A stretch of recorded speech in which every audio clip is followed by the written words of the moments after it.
Graça e paz, eu tenho uma palavra de Deus para você.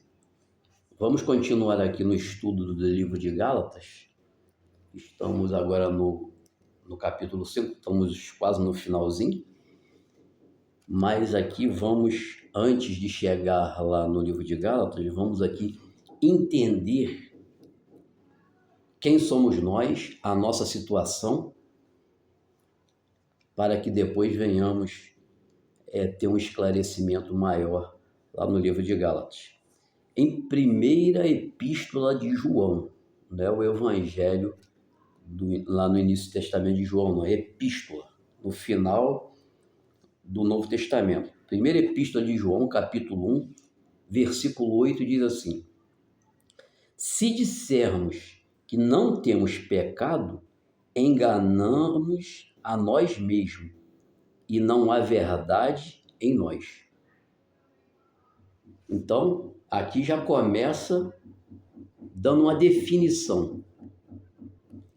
Se eu disser que eu não sou pecador, que eu não tenho pecado, que não temos pecado, nós estamos enganando a nós mesmos. E a verdade não está em nós. Se a verdade não está em nós, o pecado está, porque já estamos falando mentira, né? Então já estamos pecando.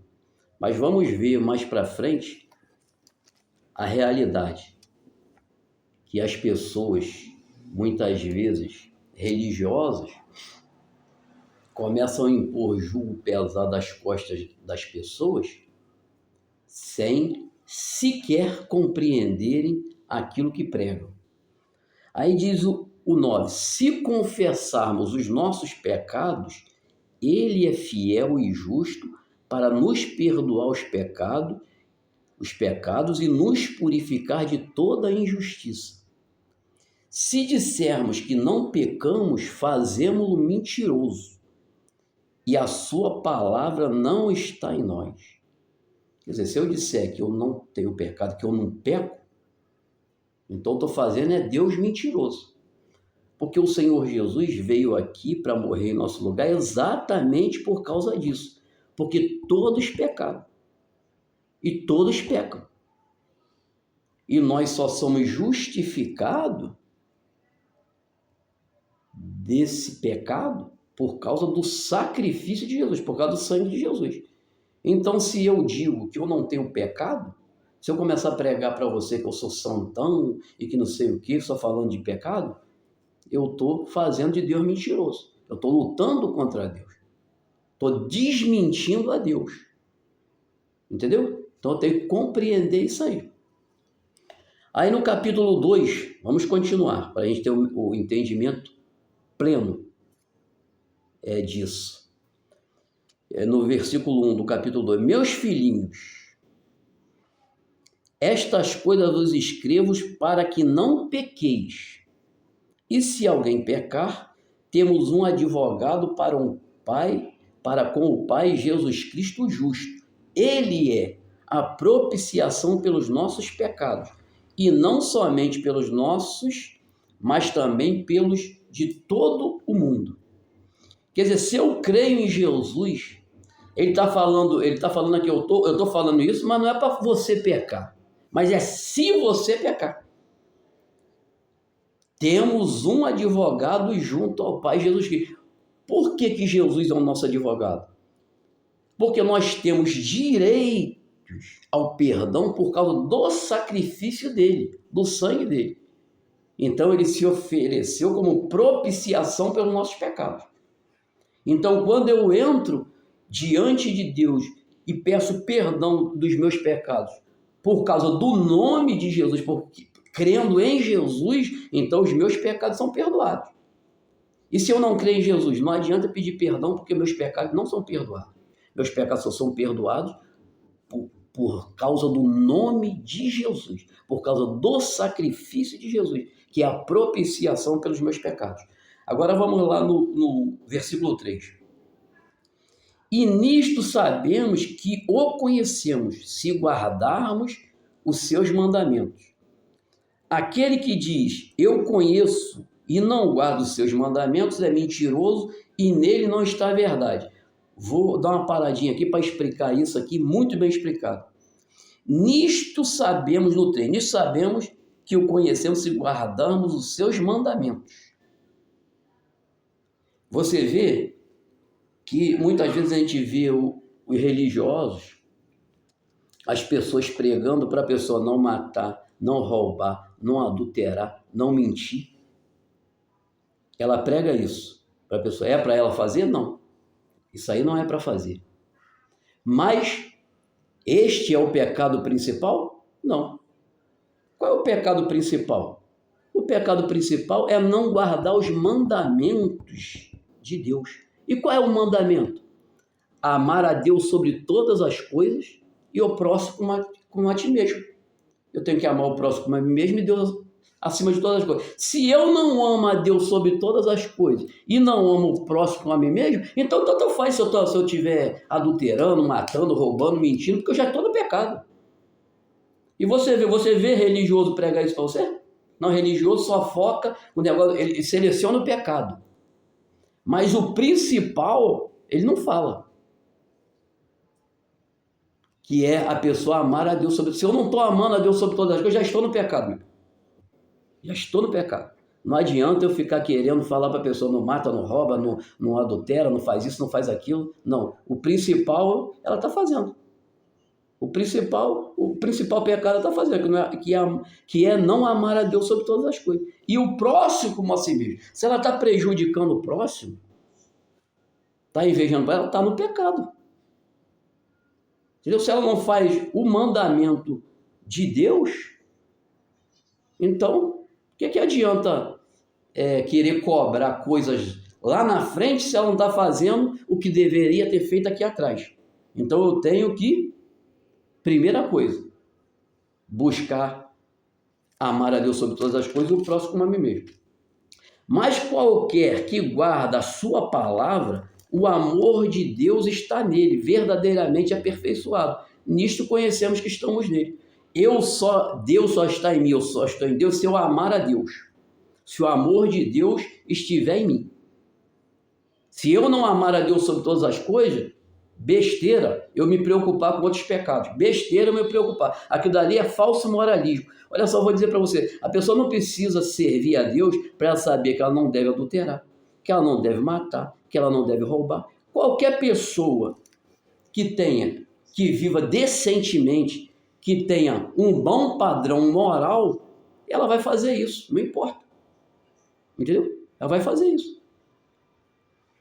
Não é porque eu tenho que fazer isso porque eu sirvo a Deus, não. Qualquer pessoa que tem um bom padrão moral, tenha uma religião aí, e não tem nem vida eterna, ela vai fazer isso. Porque o que acontece com ela? Ela vai ver em si, o que ela vai ver em si? Que isso aí é andar corretamente. Isso é moral. Ela preserva a sua moral. Isso tem nada a ver com vida espiritual. Entendeu? Aquele que diz que está nele também deve andar como ele andou. Como é que Jesus andou? Jesus fez o quê? Deu a sua vida por nós. Jesus viveu a servir as pessoas. Então você vê que Jesus amou a nós de tal forma que deu a sua própria vida por nós. Aí no 7 diz, irmão, não vos escrevo mandamento novo, mas o mandamento antigo, que desde o princípio tiveste este mandamento. Antigo é a palavra que desde o princípio ouviste. Outra vez vos escrevo um mandamento novo, que é verdadeiro nele e em vós, porque vão passando as trevas e já a verdadeira luz alumia. Aquele que diz que está na luz e aborrece a seu irmão, até agora está nas trevas. Aquele que ama o seu irmão está na luz e nele não há escândalo. Quer dizer, ele está falando, eu estou te pregando aqui, não é mandamento novo. Desde o princípio, Deus falou que o primeiro mandamento era amar a Deus sobre todas as coisas. É o primeiro mandamento, desde o início. Jesus só veio e replicou. Amar ao próximo como a si mesmo, amar a Deus sobre todas as coisas, o próximo como a si mesmo. Mas desde o início, esse mandamento é que amar a Deus sobre todas as coisas. Então, se eu não amo a Deus sobre todas as coisas, já estou todo errado. Não preciso me preocupar com outros pecados, não. O primeiro pecado que eu preciso me preocupar e me livrar dele é de não amar a Deus sobre todas as coisas. Esse é o primeiro, depois eu me preocupo com o resto. Eu primeiro tenho que me preocupar em amar a Deus sobre todas as coisas, depois o segundo, amar ao próximo como a mim mesmo, não fazer mal ao próximo, não fazer ao próximo aquilo que eu não quero que faça para mim. Entendeu? Não ficar fazendo fofoca do próximo, injuriando o próximo, entendeu? Não ficar invejando o próximo, armando armadilha para o próximo. Eu não quero que ele faça isso comigo. Então, não vou fazer isso que é amar o próximo a si mesmo. Amar o próximo a si mesmo é eu não fazer com os outros aquilo que eu não quero que faça comigo.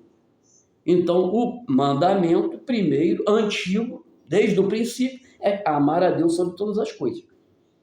E o próximo a si mesmo. Aí no 11, mas aquele que aborrece a seu irmão está em trevas e anda em trevas e não sabe para onde deve ir, porque as trevas lhe cegaram os olhos. Filhinho, escrevo-vos porque pelo seu nome vos são perdoados os pecados. Olha só, eu estou escrevendo para você porque os seus pecados são perdoados pelo seu nome, pelo nome de Jesus, pelo que ele fez. Fora do nome de Jesus não tem perdão de pecados, não tem justificação, não tem propiciação. Ah, eu pedi perdão. Você pediu perdão porque você crê no sacrifício de Jesus? Você pediu perdão porque você crê no sacrifício, porque você crê que você tem direito por causa do nome de Jesus? Seus pecados são perdoados. Se não for por isso, é jogar palavras ao vento. Não tem perdão nenhum. Porque não há perdão de pecados sem derramamento de sangue. E os nossos pecados são perdoados porque ele fez. Filhinhos, escrevo-vos, porque pelo seu nome vos são perdoados os pecados. E aquele que passa por cima disso? É o que diz aqui no 11. Mas aquele que aborrece seu irmão está em trevas e anda em trevas e não sabe para onde deve ir, porque as trevas lhe cegaram os olhos. Então não adianta uma pessoa que não tem essa compreensão querer ensinar os outros outras coisas, porque ele está cego. As trevas cegaram os olhos, está em trevas. Continua em trevas, não ama a Deus sobre todas as coisas. E o próximo a ti mesmo está em trevas, ainda está em trevas. Então eu tenho que saber essa verdade. Porque a partir do momento que eu sei disso, então, o que acontece? Eu vou me preocupar, entendeu? Não é chegar na faculdade, não. É entrar no colégio, aprender o beabá. O beabá da dimensão espiritual é esse, é o primeiro passo. Amar a Deus sobre todas as coisas. Segundo, ao próximo como a mim mesmo. Se eu não cumpri, não conseguir ainda chegar nesse nível, não adianta eu estar me preocupando com adultério, com matar, com roubar, com mentir. Isso aí é secundário. Tá me entendendo? Só que os religiosos querem ensinar a coisa de trás para frente. Então você não mata, não rouba, não mente, não adultera, não se prostitui, mas não ama a Deus sobre todas as coisas, está no pecado, mesma coisa. Não adiantou nada. Continua no pecado. Mas quem não tem visão só vê o que é material. Só vê o que é da carne. Porque quando você ama a Deus sobre todas as coisas e o próximo como a ti mesmo, você não faz esses outros pecados. Porque eles estão inclusos ali. Em amar o próximo como a si mesmo. Está entendendo? Estão inclusos ali. Mas eles ensinam diferente. Entendeu? Então, muitas vezes a pessoa não conhece isso e ela vive presa em coisas que parecem justas, mas que ao examinar as escrituras, você vê que aquilo dali não tem nada a ver com o reino de Deus, com a dimensão espiritual, e sim com moralismo religioso e moralismo humano. Moralismo humano. Pura e simplesmente isso assim. Então, nós não andamos por vista, nós andamos por fé. Entendeu? E se nós andarmos pela fé, então nós temos que ter essa consciência. Aqui no 3, em 1 de João, capítulo 3, versículo 4, também diz assim: qualquer que pratica o pecado também pratica a iniquidade, porque o pecado é iniquidade. Bem sabeis, no 5, que ele se manifestou para tirar os nossos pecados, e nele não há pecado. Quer dizer, ele se manifestou, ele veio aqui para pagar o nosso preço, para nos purificar, para ser a propiciação pelos nossos pecados. Porque nele não havia pecado, por isso que ele pôde fazer isso, oferecer-se a si mesmo em sacrifício a Deus. Aí no 6 diz: qualquer que permanece nele não vive pecando. Qualquer que vive pecando não o viu nem o conheceu. Filhinho, ninguém vos engana. Quem pratica a justiça é justo, assim como ele é justo. Quem pratica o pecado é do diabo, porque o diabo vive pecando desde o princípio. Para isso o Filho de Deus se manifestou, para desfazer as obras do diabo.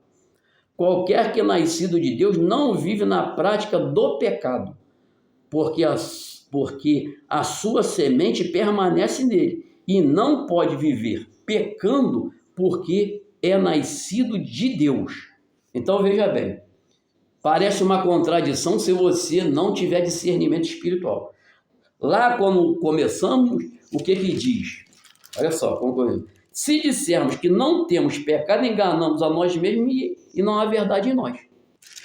Aí aqui já disse: aquele que pratica o pecado é do diabo. Então, se eu não souber compreender essas coisas, já faço uma confusão na cabeça.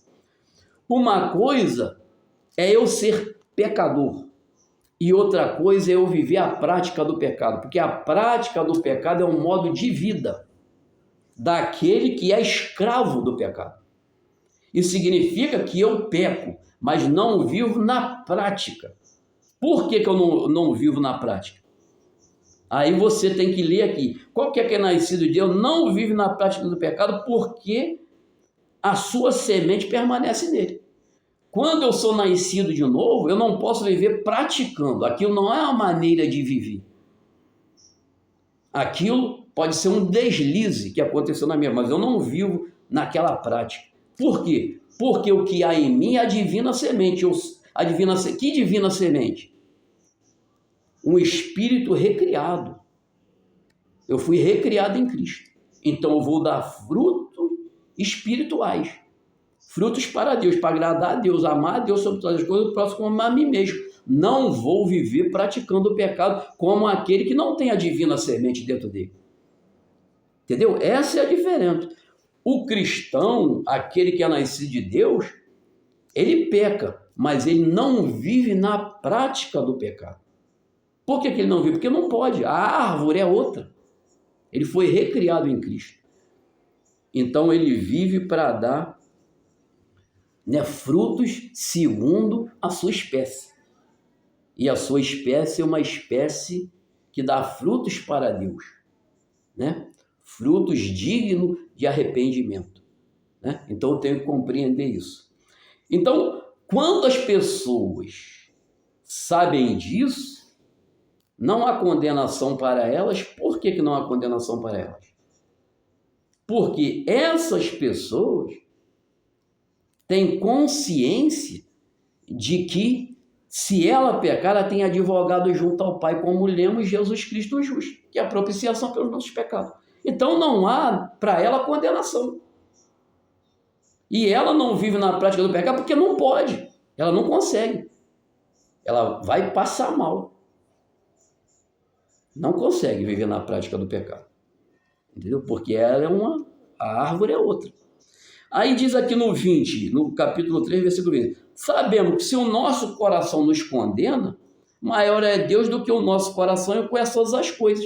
Então quer dizer, se eu pecar, entendeu? O meu coração começar a me condenar, o religioso começar a me condenar, outro começar a me condenar, Deus é maior do que o meu coração e maior do que aqueles que estão querendo me condenar.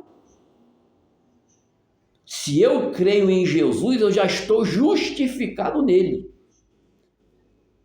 Isto se eu pequei. Agora, se eu viver a prática do pecado, eu estou nas trevas. Tenho nada a ver. Eu não fui recriado. A divina semente não está em mim, porque eu estou na prática do pecado. Então, se eu estou na prática do pecado, é porque eu sou uma árvore velha. Eu sou o velho homem, não sou uma nova criatura. Porque se eu fosse uma nova criatura, eu pecaria, mas viria sobre mim o arrependimento por causa do Espírito que está dentro de mim e que vai sobrepujar a vontade da minha carne. Isso vamos ver agora em Gálatas. Vamos lá para Gálatas agora, capítulo 5. Isso aqui foi a introdução para que você compreenda bem essas coisas e não viva embaixo de condenação. Por quê? Porque nós somos salvos pela graça, mas é por meio da fé. E o maligno, ele usa as religiões e usa homens corruptos de entendimento para colocar na cabeça das pessoas caraminholas que roubem a fé dessas pessoas. Porque se ele roubar a fé da pessoa, roubou a salvação dela. Porque se eu sou, pela graça sou salvo por meio da fé, se eu não tiver a fé na graça do Senhor Jesus, que Jesus fez, não adiantou de nada aquela graça para mim. Entendeu? Aí o que acontece? Os discípulos, certas vezes, falaram para Jesus assim: aumenta-nos a fé. Jesus disse tal coisa para ele: se tiverdes fé como um grão de mostarda. Olha só o que Jesus falou. Sabe qual é a semente da mostarda, o grão de mostarda? É a menor das sementes. E disserdes a este monte: ergue-te e lança-te ao mar, e não duvidar no coração, mas creres, assim será contigo. Porque Jesus está falando, o lance não é o tamanho da sua fé. O problema não é você ter uma fé grande. Você pode ter uma fé minúscula, o tamanho do grão de mostarda. E se você não tiver dúvida, nada te será impossível. Se você disser um monte, ergue-te e lança ao mar, ele vai lá. E você crê naquilo que está falando, você não tiver dúvida, então não é o tamanho da fé, é a ausência da dúvida, é a ausência da incredulidade. É isso que Jesus estava falando para eles. Entendeu? Então o que acontece? Quando alguém começa a semear no seu coração dúvidas, ela está acabando contigo. Este é o problema. Quando começa a semear dúvida no teu coração. Então esta é a mensagem do anticristo, é semear dúvida no teu coração para roubar a sua salvação. Porque se é por meio da fé, você tem dúvida, não adianta, essa fé sua está contaminada e o fermento já levedou toda a massa. Um pouquinho de dúvida já estragou tudo, nós vamos ler aqui agora. Só esse pouquinho de dúvida já estragou a sua vida. Então, se eu ficar aqui pregando para você, falando para você, colocando dúvida no seu coração, eu estou roubando a sua salvação. E este não é o Evangelho do Senhor Jesus. O Evangelho do Senhor Jesus é você crer nele. O Evangelho do Senhor Jesus é que a sua vida está guardada nele. É por causa dele. A justiça foi feita nele. Você tem que crer totalmente nele. Me compreende? Se você não crê, não adianta. Então, Paulo levava os Gálatas a este entendimento. Mas foram os da lei e começaram a querer semear nessas pessoas a dúvida. Então, muitos estavam deixando a graça de Deus e querendo ir para o judaísmo ou para o evangelho da circuncisão, que misturava lei com graça, né? Rudimentos da religião com a graça de Deus. Mas para eles não era errado, porque eles eram judeus, eles já nasciam já naquele ritmo da circuncisão, né? Então, Deus abriu essa maneira para eles viverem, o evangelho da circuncisão. Então, aqui nós terminamos, vamos ler de novo no capítulo 5 de Gálatas, versículo 6. Porque em Jesus Cristo nem a circuncisão Nem a incircuncisão tem virtude alguma, tem valor algum, mas sim a fé que opera pelo amor. Primeiro é a fé. Se eu não tiver fé, eu não tenho conexão com Deus. E a fé em Jesus, nem a fé em religião, nem a fé em líder religioso, nem a fé em mim mesmo, nas minhas próprias obras, nos meus conhecimentos, não, a fé nele, a fé em Cristo. Entendeu? Se eu tiver a fé em Cristo, muito bem, é o primeiro passo. Sim, a fé que opera pelo amor. Quer dizer, a fé, eu tenho que ter a fé sabendo que eu posso ter essa fé porque o amor que Deus teve por mim é tão grande que Ele deu seu próprio Filho para morrer por mim, para me resgatar da morte. A minha fé tem que estar nele, nesse amor. Por isso que conhecendo este amor, eu vou amar a Deus sobre todas as coisas. Se eu não conhecer esse amor, não vou. Eu vou ver sempre um Deus que está olhando, procurando onde tem um pecado para ele me destruir, para ele me lançar no fogo do inferno. É isso que os religiosos pregam. Aí o que diz aqui no 7? Corris bem.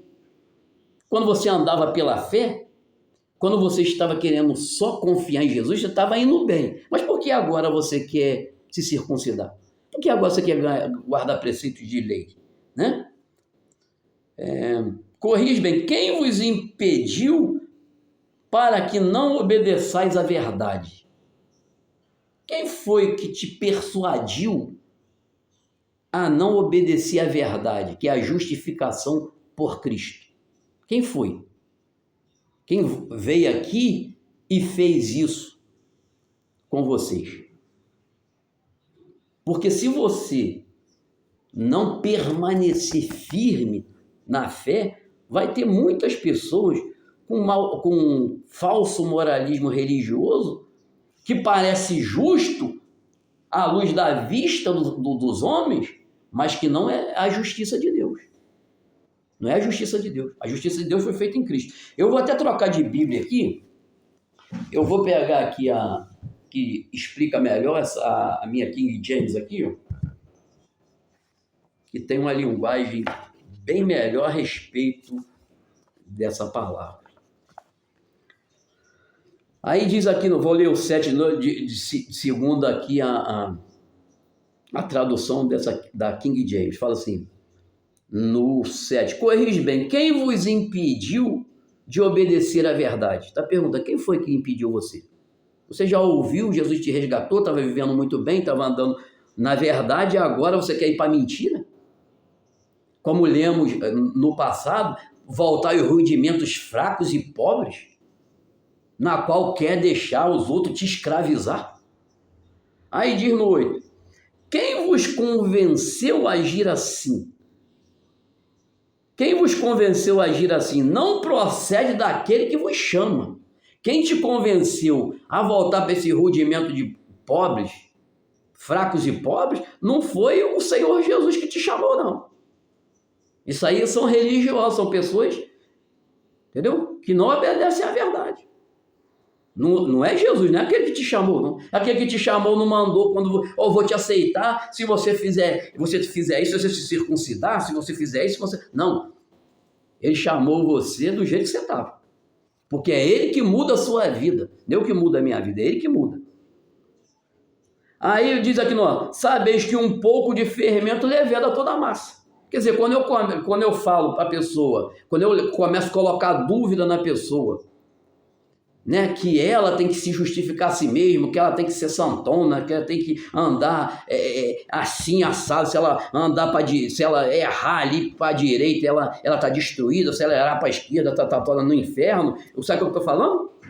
Sabe o que eu estou fazendo com ela? Eu estou levedando a massa, quer dizer, estou estragando todo o processo, estragando tudo, porque eu estou roubando dela a salvação. Porque eu comecei a colocar nela a dúvida e ela vai ter que sempre achar que ela tem que ser perfeita para herdar a vida eterna. E se isso fosse possível, Jesus não precisava vir aqui. Entendeu? Eu sou perfeito em Cristo. Quando eu creio nele, eu sou justificado pela fé. E eu tenho que ter essa situação. Se eu deixar alguém me convencer diferente, eu vou estragar toda a minha vida. Entendeu? Aí no 10 diz: quanto a vós, estou convencido no Senhor de que não pensareis de outra forma, mas aquele que vos perturba, seja quem for, sofrerá condenação. Aqueles que pregam isso estão desviando as pessoas da vida eterna e vão sofrer a condenação. Aí diz aqui no 11: eu, no entanto, irmão, se continuo pregando a circuncisão, por qual motivo ainda sou perseguido? Quer dizer, se eu não quiser ser perseguido, eu pego a circuncisão. Nesse caso, o escândalo da cruz estaria anulado. Porque quando você prega a justificação por Jesus, é escândalo. O religioso acha que é escândalo. Aí ele puxa logo essa palavra, pecado. Aí, mas ele não fala do pecado que não é, que o pecado que é a pessoa não amar a Deus sobre todas as coisas e o próximo a ti mesmo não. Ele passa por cima do princípio e começa a buscar logo o moralismo religioso e o moralismo humano, falso moralismo humano. Entendeu? Porque se eu não amo a Deus sobre todas as coisas, isso ele não fala. Não fala que você tem que primeiro se ver livre desse pecado, de não amar a Deus sobre todas as coisas e não amar o próximo como a ti mesmo. Aí depois você se preocupa com os outros, tá? Começa, do início, né? Não adianta eu querer começar do final, não, tem que começar do início. Quem me dera se castrasse aquele que vos estão confundindo. Quer dizer, aquelas pessoas que pregam esse tipo de coisas, Paulo ficou tão irado, quem dera arrancasse a língua deles fora, porque estava causando danos, e hoje há muitos religiosos causando esses danos às pessoas. Entendeu? No 12, quem me dera se castrasse aqueles que vos estão confundindo. Caros irmãos, foste chamado para a liberdade. Todavia não useis da liberdade como desculpa para vos franquear a carne. Antes sede servos um dos outros mediante o amor. Quer dizer, não é porque eu sei disso que eu sou justificado em Cristo que eu vou viver na prática do pecado. Porque se eu viver na prática do pecado, significa que eu não nasci de Deus. Eu estou nas trevas ainda. Entendeu? Eu posso ser religioso, posso andar por aí condenando as pessoas, apontando o dedo para as pessoas, falando que eu sou santão, não sei o quê, mas não. Isso é mentira. Estou enganando a mim mesmo, dizendo que eu não tenho, apontando o pecado dos outros como se eu não tivesse pecado. O problema dos religiosos que apontam os outros é que eles estão falando, não, você é pecador, eu não. Então está enganando a si próprio. Entendeu? Então a palavra de Deus diz aqui, isso aqui, que nós não vamos usar da liberdade para dar ocasião à carne, diz em outra tradução. Então, já que é liberdade, então eu vou viver na prática do erro. Não, não pode. Se em mim tem a divina semente, eu não vou fazer isso, até porque se eu começar a fazê-lo, eu vou passar mal. Porque eu não posso dar frutos daquilo que eu não sou. Se eu nasci de Deus, eu não posso ficar dando fruto para a carne. Entendeu? Pois toda a lei, no 14, pois toda a lei se resume num só mandamento, a saber, amarás o teu próximo como a ti mesmo. O apóstolo já deixa até aqui o amar a Deus sobre todas as coisas. Fala, vamos ver aqui, ó, testa a testa. Se você anda perseguindo os outros, caluniando os outros, invejando os outros, fazendo mal para os outros, então você não está cumprindo o mandamento de Deus, está no pecado. Né? Porque o mandamento de Deus é amar a Deus sobre todas as coisas, mas aqui, na mesma dimensão que eu estou, é amar o próximo como a mim mesmo. Não fazer ao próximo aquilo que eu não quero que faça para mim. Porém, no 15, porém, se mordeis e devorais uns aos outros, cuidado para não vos destruíres mutuamente. Porque se eu começar a viver essa guerra, né, um prejudicando ao outro, o que acontece? Caio do mandamento, amar o próximo como a mim mesmo, e estou me destruindo. Eu estou destruindo o fulano e o fulano me destruindo, dizendo que está agradando a Deus. Entendeu? Não compreendeu nada. Não compreendeu nada. Aí vamos aqui no versículo 16. Portanto vos afirmo, vivei pelo Espírito, de forma alguma satisfareis a vontade da carne. Porquanto a carne luta contra o Espírito contra a carne. Eles se opõem um ao outro, de modo que não conseguis fazer o que quereis. Quer dizer, se eu ando no Espírito, o que acontece? O Espírito de Deus dentro de mim, se eu fui recriado em Cristo, tenho uma nova semente em mim, então eu não consigo viver na prática do pecado. Por que eu não consigo? Porque em mim está a divina semente, está o homem espiritual, recriado em Cristo. Então esse homem espiritual vai sobrepujar os desejos da minha carne, que é viver no pecado. Mas eu não consigo porque eu sou uma nova criatura. Contudo, no 17, já lembro, aqui no 18, contudo, se sois guiado pelo Espírito, já não estáis subjugado à lei.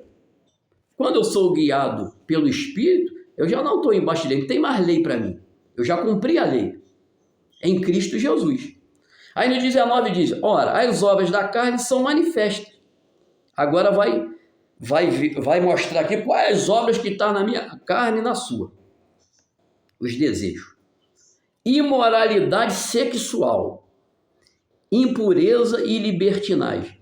No 20, idolatria e feitiçarias, ódio, discórdia, ciúmes, iras, egoísmo, dissensões e facções. Vamos dar uma pausada aqui.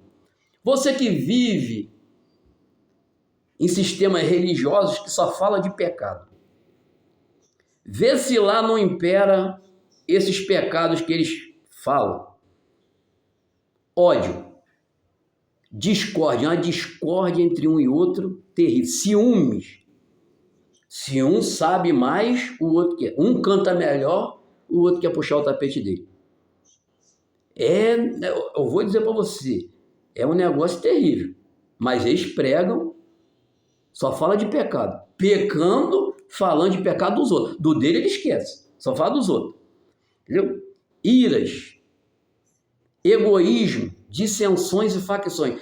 Nesses lugares que tem mais dissensões e facções, e iras, e egoísmo, só quer para si. Não, eu que prego muito, eu que canto muito, eu que sou melhor, eu que sou o chefe, eu que sou tudo. Entendeu? Né? Ele não ama o próximo a si mesmo, o próximo não está no nível deles, não. Ele é melhor do que os outros, é o egoísmo. Aí, esse aqui é o que está no sistema religioso. E se você está no sistema religioso, você pode olhar que está na cara. Entendeu? O que está escrito aqui. Aí, o normal de qualquer um que está na carne mesmo é inveja, embriaguez, orgia, tudo quanto se pareça com essas perversidades, contra os quais vos advirto, como já vos preveni antes. Os que praticam não herdarão o reino de Deus. Não é os que cometem uma vez esse pecado, que caem muitas vezes nesse pecado, não. Que não há fraqueza, cai não. É os que praticam, os que têm aquela maneira de viver. E quantos dizem que não adulteram? Aí eu lembro quando Jesus falou lá em Mateus, está escrito não adulterarás, né? Mas eu vou te dizendo outra coisa. Se olhares para uma mulher com intenção impura, já pecou com ela no coração. Está falando, é diferente do que vocês pregam aqui. Por isso que quando aqueles fariseus hipócritas foram levar a mulher adúltera para apedrejar, para Jesus liberar para eles apedrejarem, aí Jesus falou, quem de vocês não tiver pecado, atire a primeira pedra nela. O que adianta você vir aqui falar que você pegou ela no pecado de adultério, se vocês estão cheios de pecado dentro aí, vocês querem apedrejá-la. Então, para apedrejar, você não pode ter pecado. Então ninguém pode apedrejar ninguém, irmão. Ninguém. Não aceite ninguém apedrejar você. Entendeu? Então é isso que E essas pessoas que praticam isso não herdarão o reino do céu. Por que não herdarão o reino do céu? Porque carne e sangue não herdam o reino do céu. Então as pessoas que praticam isso é porque não nasceram de novo. Quem vive na prática do pecado não nasceu de novo. Então ela tem tranquilidade para fazer aquilo, porque aquilo faz parte dela. É o fruto da árvore que ela é. Porque aquele que nasceu de novo não pode viver assim, não consegue. Entendeu? Aí diz no 22, entretanto, o fruto do Espírito é amor, alegria, paz, paciência, benignidade, bondade, fidelidade, mansidão e domínio próprio. Contra essas virtudes não há lei. E os que pertencem a Cristo Jesus crucificarão a carne com as suas paixões e os seus desejos. Se vivemos pelo Espírito, andemos de igual modo sob a direção do Espírito. Não nos tornemos arrogantes, olha só, presta atenção. Não nos tornemos arrogantes, provocando-nos uns aos outros, tendo inveja um dos outros. Quer dizer, quando eu começo a apontar pecado dos outros, pagando de santo, eu sou um arrogante. Entendeu? E começo a provocar os outros, como se elas fossem pecadoras e eu o santão. E muitas vezes as pessoas, os religiosos, fazem isso por inveja. Começa isso com inveja, começa a caluniar os outros, inventando pecados, como inventaram o Pai Jesus, para poder dizer que podia apedrejar Jesus. Está blasfemando, taca a pedra nele, apedreja ele. Estevão foi morto com essa narrativa. Blasfêmia, blasfêmia. Tiraram lá Estevão e mataram ele apedrejado. Entendeu? Narrativa, mentira, calúnia. Entendeu? Então, se eu pertenço a Cristo, eu crucifico a carne com as suas paixões. Quer dizer, o que a minha carne quer fazer, eu não faço. Por quê? Porque como eu sirvo a Cristo, eu tenho poder para subjugar os desejos da minha carne. É isso, eu tenho esse poder. Porque eu sou uma nova semente. Mas aquele que não é nascido de Deus não tem este poder. Porque como é que ele vai subjugar a carne se ele é carne? Ele não nasceu de Deus. Ele não é filho de Deus. Ele é apenas uma criatura, uma pessoa normal. Não recebeu o poder de filho para subjugar a sua carne. Então ele vai viver na prática. Ele está se arrebentando todo, mas ele não consegue sair daquela escravidão. Por quê? Porque ele ainda não nasceu de novo. Ele ainda não se revestiu de Cristo. Esta é a verdade da graça de Deus. Andando por aí, você não irá errar. Que o Espírito Santo fale melhor em cada coração.